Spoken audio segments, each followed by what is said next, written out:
Hello, good evening यारो, कैसे हो आप सभी लोग। तो आइए सेशन को स्टार्ट करते हैं। और हम लोग क्योंकि पीएससी के पुराने पेपरों पर हम लोग चर्चा कर रहे थे और ये सेशन का आज 11वां एपिसोड होगा। क्योंकि आज थोड़ा सा वीडियो आने में लेट होगी इसलिए सॉरी, क्योंकि मैं थोड़ा सा शहर से बाहर था दोस्तों। तो एक तो मैंने पहले रिकॉर्ड किया लेक्चर को, फिर पता नहीं वॉइस नहीं आ रही थी तो इसलिए मुझे डिलीट करना पड़ा। मेरे द्वारा कल से आप लोगों को कनिष्क जो सहायक है उसकी वीडियो लगातार कल से आनी स्टार्ट हो जाएगी। वहाँ पर अलग अलग टीचर आप लोगों को, देखा जाए तो 15-20 दिन में हम सिलेबस को कवर करवा देंगे। हाँ, बट आपको एक प्रॉमिस करना पड़ेगा कि आप लोग हमारे साथ बने रहेंगे और जो हम लोग पढ़ाएंगे वो पीडीएफ से हैंड रिटन नोट से पढ़ाएंगे, क्योंकि समय कम है अभी। आपको जरा सा भी दिक्कत नहीं होगी वहाँ पर कोई भी वर्ड समझने में। तब तक हम यूके पीएससी के पुराने पेपर को भी चर्चा करते हैं, क्योंकि अभी आप लोगों का 12 तारीख को पेपर है। पहला प्रश्न है आज का सेशन का, निम्न मूल अधिकारों में कौन सा एक भारतीय नागरिकों को तो उपलब्ध है पर भारत में रहने वाले विदेशियों को नहीं है। मतलब ये कह रहा है कि भारतीय नागरिकों को तो प्राप्त है ऐसे अधिकार, लेकिन जो भारत में विदेश से आकर के रहते हैं उनको नहीं है। तो वाक स्वतंत्रता और अभिव्यक्ति की आज़ादी आपका विदेशियों को प्राप्त नहीं है, आर्टिकल 19 के अकॉर्डिंग। अगला प्रश्न, उत्तराखंड सेवा अधिकार अधिनियम आया 2011 में, आप लोगों को पता होगा, के तहत निर्धारित समयावधि में सेवा उपलब्ध नहीं करने वाले चिन्हित अधिकारी पर द्वितीय अपीलीय अधिकारी दंड आरोपित करने हेतु प्राधिकृत है। रुपये मतलब दंड के लिए कितना फाइन लगाया जा सकता है, तो 500 से 5000 तक का यहाँ पर फाइन लगाया जा सकता है। अच्छे से याद करिएगा। सेशन का तीसरा प्रश्न, भारतीय संसद बनी है। तो जो भारत का संसद बना है ना दोस्तों, ये आपका एक तो लोकसभा, एक आपका राज्यसभा, और जो सेंट्रल पावर आपको याद रखना है राष्ट्रपति के हाथ। ठीक है, तो ये आपको याद रखना है। हाँ, और हमेशा लोकसभा सदन का निम्न सदन होता है और राज्यसभा उच्च सदन, और ये स्थायी सदन होता है। ये पहले ही मैं आप लोगों को बता चुका हूँ। सेशन का अगला प्रश्न, निम्न में से कौन संविधान सभा के उद्घाटन सत्र के अध्यक्ष थे। तो आप लोगों ने सॉरी दोस्तों, थोड़ा सा हो गया, दिक्कत हो गया था। तो निम्नलिखित में से कौन संविधान सभा के उद्घाटन सत्र के अध्यक्ष थे। तो जब आप लोगों ने देखा होगा कि भारतीय संविधान बनना था, तो पहली सभा जो 9 दिसंबर 1946 को जो पहली संविधान सभा की बैठक हुई थी, तो डॉक्टर सच्चिदानंद सिन्हा जी को बनाया गया था, याद रखेंगे। हाँ, अगला प्रश्न काफी महत्वपूर्ण है ये प्रश्न भी, निम्नलिखित में से कौन राज्यपाल द्वारा पदच्युत नहीं किया जा सकता है। यहाँ से देखिए, वित्तीय आयोग के सदस्य को तो कर सकता है, विश्वविद्यालय के कुलपतियों को भी कर सकते हैं, एडवोकेट जनरल को भी कर सकते हैं, लेकिन राज्य लोक सेवा आयोग के सदस्यों को नहीं कर सकते हैं, क्योंकि राज्य लोक सेवा आयोग के सदस्यों को दोस्तों आपका राष्ट्रपति करता है, याद करिएगा। हाँ, अगला प्रश्न, निम्नलिखित में से किसे भंग नहीं किया जा सकता है किंतु समाप्त किया जा सकता है। तो दोस्तों यहाँ पर देखिएगा, ये राज्य विधान परिषद हो जाएगा। हाँ, राज्य विधान परिषद बनाना है या ना बनाना है, ये संसद निर्धारित करता है। और आर्टिकल 169 में दोस्तों आपका विधान परिषद के सृजन के बारे में बताया गया है। हाँ, और आपका वहीं अगर सवाल पूछा जाएगा आर्टिकल 171 में किसका प्रावधान है, तो विधान परिषद की संरचना के बारे में यहाँ पर प्रावधान है। ओके, अगला प्रश्न दोस्तों, सातवां, भारत की आकस्मिक निधि स्थापित की गई थी। तो भारत की आकस्मिक निधि गठित की जाती है दोस्तों साल 1950 में। और अगर आप लोग थोड़ा ज़्यादा जानकारी चाहते हो, तो दोस्तों आर्टिकल 267 में आपका किसका प्रावधान है, आकस्मिक निधि का उल्लेख है संविधान के अनुच्छेद 267 में। तो वहीं आपको यह सवाल भी तो पूछ सकता है कि संचित निधि का प्रावधान किस आर्टिकल में। तो यहाँ पर जो संचित निधि का प्रावधान है वो 266 के 1 में है, संचित निधि का प्रावधान। अगला प्रश्न सेशन का, भारतीय संविधान के निम्न संशोधनों में से किसे शिक्षा के अधिकार को मौलिक अधिकार बनाया। अब ये आपको यह याद रखना पड़ेगा कि शिक्षा का अधिकार वर्तमान में क्या है, एक मौलिक अधिकार है। क्योंकि जब तक ये 86वां संविधान संशोधन नहीं हुआ था साल 2002 में, तब तक आपका जो शिक्षा का अधिकार था ये आपका मौलिक अधिकार नहीं हुआ था। तो 86वें संविधान संशोधन के तहत इसे आर्टिकल 21 के ए में ला दिया गया। अब आपको तो पता है ना कि 12 से लेकर के आर्टिकल 35 तक फंडामेंटल राइट है हमारे, उल्लंघन होने पर हम कोर्ट भी जाएंगे। ठीक है दोस्तों, अगला प्रश्न। भारतीय संविधान के अनुसार निम्न अधिकारों में से कौन सा एक आपातकाल में कम या निलंबित नहीं किया जा सकता है? जैसे देश में आपातकाल लगता है ना, तो दोस्तों यहाँ पर आप लोग याद रखना है, जीवन का अधिकार आपका कभी भी कम नहीं हो सकता है, मतलब निलंबित नहीं किया जा सकता है, याद रखेंगे। अगला प्रश्न है दोस्तों, मोस्ट इंपॉर्टेंट लगा दीजिएगा, निम्नलिखित में से किसको भारत के 15वें वित्तीय आयोग का अध्यक्ष बनाया गया? तो यहाँ पर आप लोगों को याद रखना है कि 15वें वित्तीय आयोग के अध्यक्ष वर्तमान में एन के सिन्हा है। ठीक है, अगला प्रश्न। यूरोजोन को हम करंट अफेयर में कवर कर लिए हैं। किस देश ने समुद्र के नीचे पहली अंतर महाद्वीप रेल प्रारंभ की है? तो जो समुद्र है ना, ये सोचो, समुद्र के नीचे दो रेल टनल बिछाई है, ये तुर्की ने बिछाई है। अगला प्रश्न, किसी भी क्रिकेट विश्व कप में दोहरा शतक बनाने वाला प्रथम व्यक्ति कौन है? तो किसी भी विश्व कप की बात हो रही है तो ये है आपके क्रिस गेल। ओके, अगला प्रश्न, निम्नलिखित में से साल 2022 में भारत के जिम्नास्टिक संघ का अध्यक्ष कौन है? तो जो भारत के जिम्नास्टिक संघ के अध्यक्ष हैं ना वर्तमान में, वो सुधीर मित्तल जी है। कौन है? सुधीर मित्तल जी। अगला प्रश्न है दोस्तों सेशन का 70वां, निम्नलिखित में से पुरुष सिंगल बैडमिंटन 2022 का विजेता है आपके नोवाक जोकोविच। बेसिकली मैंने यूकेपीएससी के जितने भी करंट अफेयर के प्रश्न थे वो वीडियो पहले ही बना दिया दोस्तों, क्योंकि आज तक के किस तरीके से ट्रेंड यूकेपीएससी प्रश्नों को पूछता है करंट अफेयर, मैंने सोचा उसका पहले ही वीडियो बना दूं, तो जब वीडियो वाले सेशन में जाओगे तो नीचे नीचे आप लोगों को मिल जाएगा। अगला प्रश्न, औरंगजेब ने जजिया कर, जो जजिया कर होता है, किसे आरोपित किया था? क्योंकि जजिया कर जो गैर ब्राह्मणों से लिया जाता था, तो ये 1679 में दोबारा लगाया था औरंगजेब ने। औरंगजेब का अगर कार्यकाल पूछा जाएगा आप लोगों को, तो आप लोग याद करेंगे कि जब 1658 में, ठीक है, सामगढ़ का युद्ध आप लोगों ने पढ़ा भी होगा, तो यहाँ से लेकर के सन 1707 तक ये औरंगजेब का क्या था? कार्यकाल था। अगला प्रश्न सेशन का, कोलम संवत प्रारंभ हुआ 825 ईसा में। हाँ, अगला प्रश्न काफी महत्वपूर्ण है, चंद्रगुप्त मौर्य के शासनकाल में राजकोष का शीर्ष अधिकारी जाना जाता था। तो यहाँ पर जो राजकोष का शीर्ष अधिकारी होता था, ये सन्निधाता होता था।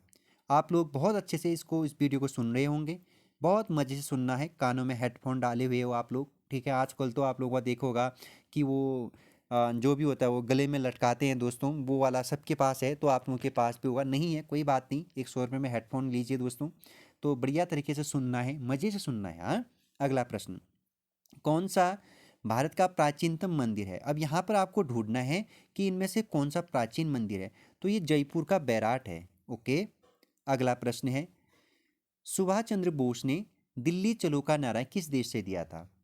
अब सबसे पहले तो हमें ये देखना पड़ेगा कि जो सुभाष चंद्र बोस ने दिया था ये सिंगापुर से दिया था, लेकिन किस तिथि को दिया था?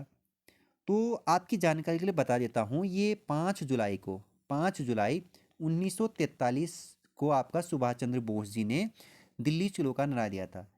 हम में से कई लोग ये गलती कर बैठते हैं कि दिल्ली चलो का नारा हम महात्मा गांधी डाल देते हैं। हाँ, याद करिएगा, महात्मा गांधी जी ने कहा था करो या मरो का नारा दिया था। अगला प्रश्न है सेशन का, यहाँ पर है आपका, प्राचीन भारत में उत्तर पश्चिम सीमाओं पर प्राचीन आक्रमण करने वाले प्रथम विदेशी कौन थे? आप जब प्राचीन इतिहास पढ़ते होंगे, आप पढ़ोगे मेरे साथ, तो वो है आपका ईरानी। अगला प्रश्न है, 2019 में, सॉरी यहाँ पर 22 हो जाएगा, कितने लोगों को ग्रीन नोबेल पुरस्कार दिया गया था? तो दोस्तों ये 3 लोगों को दिया गया। अगला प्रश्न है, किसकी मृत्यु पर महात्मा गांधी ने भारतीय सौरमंडल से एक सितारा डूब गया था? या फिर ये सा सवाल बना है कि सौरमंडल से एक तारा डूब गया, यह कथन किसने किस पर बोला था? तो महात्मा गांधी जी ने लाला लाजपत राय जी की मृत्यु पर यह लिखा था। ओके, अगला प्रश्न 26वां, भूकंप की उत्पत्ति का स्थान किस नाम से, जहां से भूकंप की उत्पत्ति होती है वो स्थान कहलाता है आप लोगों का नाभि। अगला प्रश्न है, सुनामी निम्न में से किसका परिणाम है? सुनामी दोस्तों जो समुद्र में उत्पन्न होती है ये भूकंप का परिणाम है, और सुनामी एक जापानी शब्द है, आप लोग अच्छे से जानते हो। अगला प्रश्न है सेशन का, ये भी काफ़ी महत्वपूर्ण है, 2011 की जनगणना के अनुसार उत्तराखंड में सर्वाधिक जनसंख्या वाला जिला कौन सा है? तो यहाँ पर जो सर्वाधिक जनसंख्या वाला जिला है ये हरिद्वार है। ये कौन सा है आप लोगों का? ये हरिद्वार है।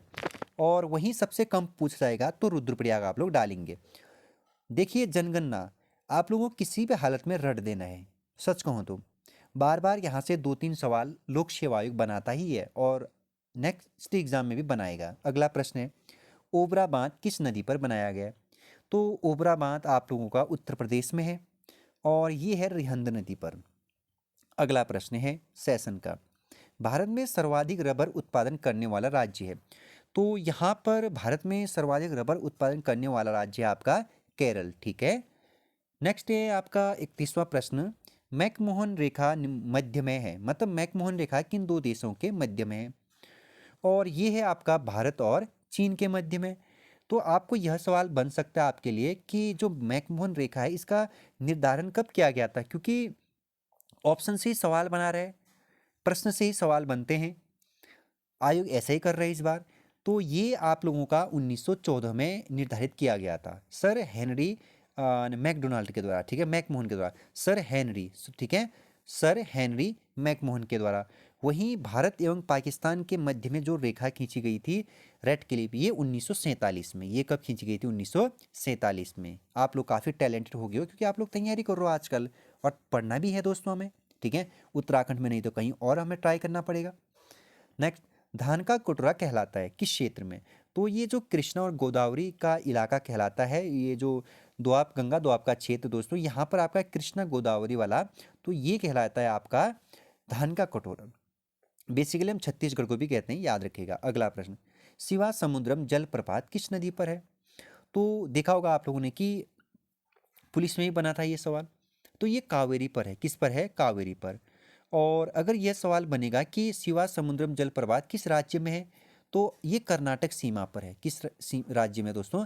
कर्नाटक सीमा में। हाँ, और यहाँ पर एक इसी जो ये शिवा समुद्र जलप्रपात है इसी के पास में एक मंदिर है प्राचीन, सोमनाथ का मंदिर दोस्तों। कौन सा मंदिर? सोमनाथ का। ओके, अगर आपको सेशन पसंद आ रहा है तो सब्सक्राइब करिए दोस्तों, शेयर करिए, अपने दोस्तों के साथ भी करिए दोस्तों, क्योंकि किसी का भला तो हो। अगला प्रश्न, यहाँ पर कुछ साइंस के प्रश्न हम इनको हल नहीं करेंगे फिलहाल के लिए, मैं कनिष्क सहायक में इनको टाइप करवा करके आप लोगों को बता दूंगा। हाँ, अगला प्रश्न, 1857 की क्रांति पर मार्क्स और एंजल्स द्वारा एक पुस्तक लिखी गई थी दोस्तों। उस पुस्तक का जो नाम था या शीर्षक क्या था? The first Indian war of independence था। ओके, आप लोग काफ़ी अच्छे हो, याद करेंगे। अगला प्रश्न, पहला ट्रांसजेनिक उत्पादित पौधा था। तो जो पहला ट्रांसजेनिक पौधा उत्पादित था ना, ये तंबाकू था। कौन सा था? तंबाकू। अगला प्रश्न है यहाँ, ओजोन परत में छेद का गठन किस स्थान के ऊपर अधिकतम है? तो ये अंटार्कटिका पर है, याद करिएगा। ओके, जो यहाँ पर अगला प्रश्न है दोस्तों इसके बाद, डॉप्सन यूनिट निम्न में से किसको मापता है? तो डॉप्सन यूनिट दोस्तों आप लोगों का ओजोन परत की मोटाई को मापता है। ठीक है, अगला प्रश्न है, उत्तराखंड के कौन से जनपदों का समूह भूकंपीय स्थिति के अनुसार सर्वाधिक सक्रिय संवेदनशील क्षेत्र है? तो ये है आप लोगों का बागेश्वर एवं चमोली सबसे संवेदनशील क्षेत्र में आते हैं। अगला प्रश्न है, गुजरात के मोरबी डैम जलाशय फटने की घटना किस वर्ष में हुई थी? तो ये साल 1979 में हुई थी ये घटना, और यहाँ पर काफ़ी नुकसान हुआ था, याद करेंगे आप लोग। हाँ, अगला प्रश्न, ये अगला प्रश्न भी इम्पोर्टेंट होने वाला है, चेरनोबिल में 1986 में आई आपदा किस प्रकार की थी? तो ये जो चेरनोबिल में 1986 में आई आपदा थी ये नाभिकीय थी। ओके, अगला प्रश्न, भारत सरकार का आपदा प्रबंधन एक्ट डिजास्टर मैनेजमेंट एक्ट कब आया था? तो ये आया था साल 2005 में। यह प्रश्न भी इम्पोर्टेंट है डिजास्टर मैनेजमेंट के अकॉर्डिंग। हाँ, अगला प्रश्न तो यहाँ पर आपका साइंस से है, नीचे पर हम लोग सीधे एंटर करते हैं। कौन सा जिला साल 2022 में भारत का सबसे सर्वाधिक प्रदूषित जिला घोषित किया गया? तो गाजियाबाद को किया गया। किसे? गाजियाबाद को। अगला प्रश्न है कंप्यूटर से संबंधित, मैं कंप्यूटर भी कराऊंगा आप लोगों को, आप लोग फिक्र मत करिएगा, क्योंकि मैं अनेक 2-3 हम लोग टीचर साथ में काम कर रहे हैं इस पर। कौन सा पद कंप्यूटर प्रोग्राम में त्रुटि को दर्शाता है? तो ये कंप्यूटर में जो प्रोग्राम में जो त्रुटि होती है ये बग दर्शाता है। ओके, अगला प्रश्न है, कौन सा विटामिन जल में घुलनशील है? तो ये हो जाएगा आपका क्या? क्या हो जाता था? तो WBC। तो आप लोगों को पता लग गया कि यहाँ पर आंसर कौन सा होना चाहिए? बी। ठीक है, अगला प्रश्न, कौन एक वेब ब्राउज़र है? तो यहाँ पर आपका मोजिला फायरफॉक्स एक आपका वेब ब्राउज़र है। अगला प्रश्न देखते हैं, निम्नलिखित में से कौन सा एक ट्रांसमिशन संप्रेषण माध्यम नहीं है? तो यहाँ पर आपका मोडेम नहीं होता है। ओके, अगला प्रश्न, निम्न में से कौन उच्च स्तरीय भाषा को मशीनी भाषा में बदलता है? तो जो उच्च स्तरीय लैंग्वेज होती है वो मशीनी भाषा में कंपाइलर बदलता है, याद करेंगे। अगला प्रश्न है, भारत में वर्तमान में कितने केंद्र शासित प्रदेश हैं? तो आप लोगों को पता हो कि जम्मू कश्मीर और दमन द्वीप ये अलग अलग एक हो गए थे, तो आपके उसके बाद कितने हो गए? टोटल 8। ओके, अगला प्रश्न है, निम्नलिखित में से किसका प्रयोग करके वेब पेज को बना सकते हैं? तो ये आपका HTML, ठीक है दोस्तों, मतलब hyper text markup, hyper text markup language. ठीक है, मैं इसको बता भी चुका हूँ, तो यहाँ पर आपका राइट आंसर हो जाएगा HTML। ओके, अगला प्रश्न है, एक बाइट निम्न में से किसके समतुल्य होता है? तो 8 बिट्स। ओके, अगला प्रश्न है, ग्रहों की गति नियमों की खोज किसने की थी? तो ये केपलर साहब ने किया था, आप याद रखेंगे। अगला प्रश्न हम लोग देखते हैं 75 में, अंतरिक्ष में भेजा गया पहला कृत्रिम उपग्रह था?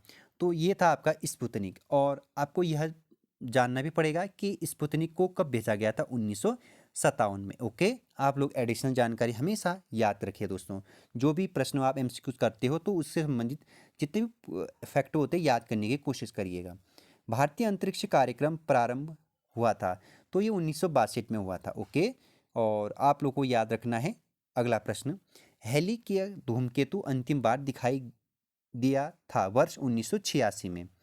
अगला प्रश्न देखते हैं कंप्यूटर का फिर से, निम्नलिखित में से कौन सी संचार व्यवस्था डाटा प्रेषित करने के लिए रेडियो सिग्नल पर निर्भर रखती है?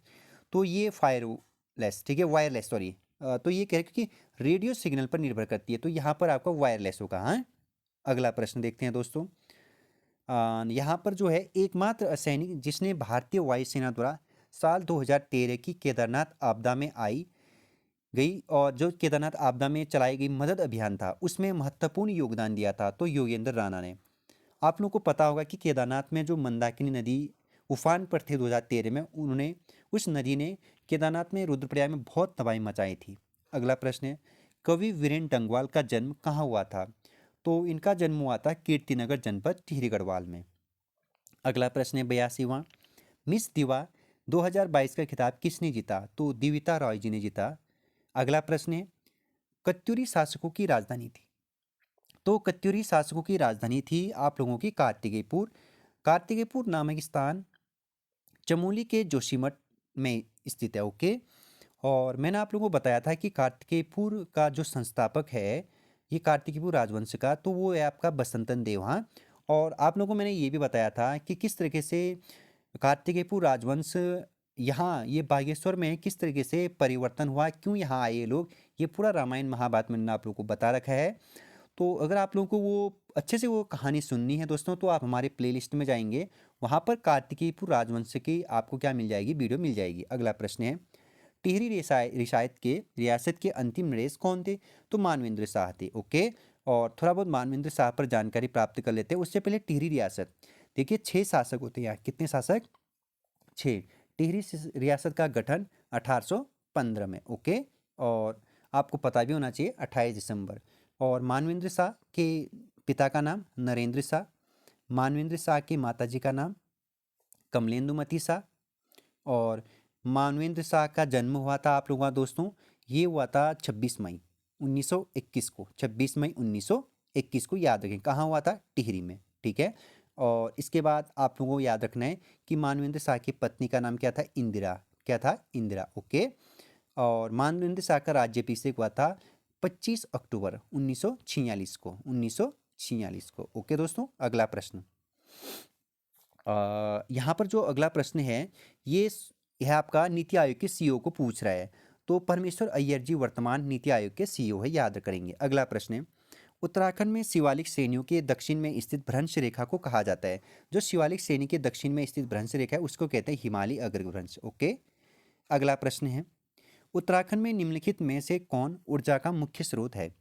तो आपका जल विद्युत ऊर्जा। ओके, अगला प्रश्न, वंदे मातरम योजना का संबंध है। तो वंदे मातरम जो योजना है ये गर्भवती महिलाओं से संबंधित है और ये 9 फरवरी 2004 से इस योजना की शुरुआत मानी जाती है। ओके, अगला प्रश्न, मालपा पिथौरागढ़ में जो भूस्खलन की त्रासदी घटित हुई थी धारचूला में, ये आपका अगस्त 1998 में, 17 और 18 अगस्त को। अगला प्रश्न है आप लोगों का 92वां, जनगणना 2011 के अनुसार निम्नलिखित में से भारत के किस राज्य में लिंगानुपात उत्तराखंड की तुलना में अधिक। तो 2011 की जनगणना के अनुसार उत्तराखंड के अकॉर्डिंग किस राज्य की जो लिंगानुपात है वो अधिक थी, तो ये है उड़ीसा की। ओके, नेक्स्ट है दोस्तों, MSME अधिनियम कब आया। तो ये आया आपका 2006 में। अगला प्रश्न है, यहाँ पर जो अगला प्रश्न है ये करंट अफेयर का है, हम बाद में कर लेंगे। ये करंट अफेयर की वीडियो पहले मैं बना दिया दोस्तों, जो पूछा गया था आज तक का। हाँ, भारत में प्रधानमंत्री जन धन योजना कब लागू की गई थी। ये अगस्त 2014 में। अगला प्रश्न है, प्रधानमंत्री जीवन ज्योति बीमा योजना के अंतर्गत जीवन बीमा की राशि कितनी है। तो आप लोगों को पता होगा दोस्तों, कई होंगे भी, ये 2 लाख। ओके, 2 लाख। अगला प्रश्न है 97, निम्नलिखित प्राधिकरणों में कौन एक मौलिक अधिकार पर युक्तियुक्त रोक लगाने के क्या रखता है, अथॉरिटी रखते हैं, प्राधिकार है। तो संसद के पास यह अधिकार है, वो आपके आर्टिकल 35 के अनुसार है। तो दोस्तों मौलिक अधिकार को कम कर सकते हैं। ओके, तो यहाँ पर याद करेंगे आप, आर्टिकल 35 में संसद को यह पावर है। और वहीं आपको सवाल पूछा जाएगा कि हमारे मौलिक अधिकार को रक्षक कौन है, सुप्रीम कोर्ट। अगला प्रश्न है दोस्तों, भारतीय संविधान के अनुसार राज्य विधायिका के उच्च सदन बोले तो विधान परिषद का गठन और उसकी समाप्ति की जा सकती है। देखो, अगर हम लोगों ने या आप लोगों ने पहले ऊपर वाले प्रश्न को अच्छे से पढ़ा होगा और अच्छे से सुना होगा, तो आप लोग बिना कुछ के या बिना सोचे समझे इसका आंसर दे देंगे। भारतीय संसद द्वारा मैंने आप लोगों को बताया था। ओके, मैंने आप लोगों को बताया था किस तरीके से आर्टिकल 169 में आप लोगों का दोस्तों विधान परिषद का सृजन के बारे में है। और वहीं आप लोगों को मैंने ये भी बताया होगा कि आर्टिकल 161 में संरचना से संबंधित है विधान परिषद का। ओके, आप लोगों को क्या करना है कि जो भी यहाँ से बताया जाता है उसको अच्छे से सुनना है। अगला प्रश्न है लास्ट, सूचना का अधिकार अधिनियम कब आया था। ये आया था साल 2005 में।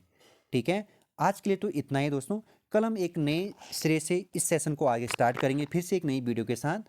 और कल इंतजार करिएगा, कनिष्क सहायक के बारे में पहली वीडियो आएंगे। हम किस तरीके से कनिष्क सहायक के जो स्ट्रेटजी है उसको हम बनाएंगे।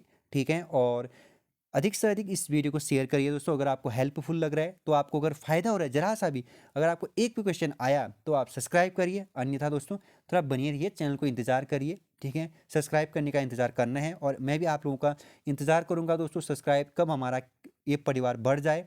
और इसकी PDF जैसी वीडियो आप लोग देखोगे वैसे आपको टेलीग्राम में मिल जाएगा। डिस्क्रिप्शन बॉक्स में लिंक दिया है दोस्तों। तब तक के लिए आप लोगों से इजाज़त चाहता हूँ। Bye bye.